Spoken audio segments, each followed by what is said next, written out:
আজকে সকালের ভিডিওটা অনেকটা শরীর খারাপ নিয়েই শুরু করলাম। কারণ এই যে কয়েকদিন ধরে যে টানা বৃষ্টি হয়েছে, সেই বৃষ্টিতে ভিজে কাজকর্ম করেছি তো, আর ওই জন্যই কিন্তু ঠান্ডা লেগে শরীরটা ভীষণই খারাপ, মানে সর্দি জ্বর এমন একটা ব্যাপার। যাই হোক, কথা বলতেও ভীষণ অসুবিধা হচ্ছে, কারণ প্রচণ্ড কাশি হচ্ছে আমার। আর সকাল থেকে শরীরটা ভীষণই খারাপ ছিল। মামামের যেহেতু এখন মর্নিংয়ে স্কুল চলছে, তো এখন বাজে ওই 6টা মতো, ওকে স্কুলে নিয়ে যাওয়ার জন্য ঘুম থেকে উঠিয়ে তাড়াহুড়ো করে রেডি করে দিচ্ছি। আর ওকে টিফিন দিয়ে দিই, ও কিন্তু খেয়ে নেয়। আর ওদের স্কুলটা ছুটি হবে 9:40 তো ওই জন্য দেখো তাড়াহুড়ো করে রেডি করছি। আবার আমি নিজেও রেডি হব।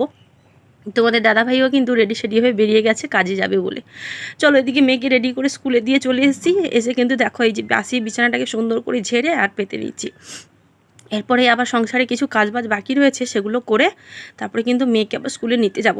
যাই হোক, এখন সদ্য সদ্য বৃষ্টি হচ্ছে তো, আর এই বৃষ্টিতে না ভিজে আমার এরকমটা অবস্থা হয়েছে। যাই হোক, এদিকে সকালে টিফিনটা করব, ওই জন্য একটু কলা আর একটু মুড়ি নিয়ে নিয়েছি।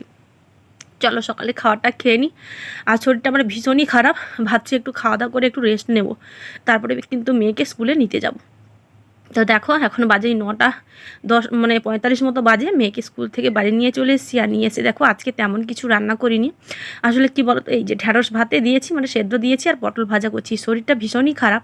আমাদের মতো একা সংসারে না, সত্যি বলছি, শরীর খারাপ হলে সংসারের কাজগুলো কিন্তু একা হাতে গুছিয়ে করতে ভীষণই কষ্ট হয়। এদিকে সন্ধ্যেবেলা একটু কাঁচা ছোলা টমেটো কুচি করে মুড়ি খেলাম। তারপরে মেয়ের শরীরটাও ভীষণ খারাপ, ওরও সর্দি জ্বর মতো। আর রাতে রান্না করছি দেখো ভোলা মাছের ঝাল আর পুঁই ডাঁটা আর তোমার পেঁপে আলু দিয়ে একটা তরকারি, সাথে হচ্ছে পটল ভাজা। তো চলো আজকে ব্লগটা এখানে শেষ করছি, টাটা।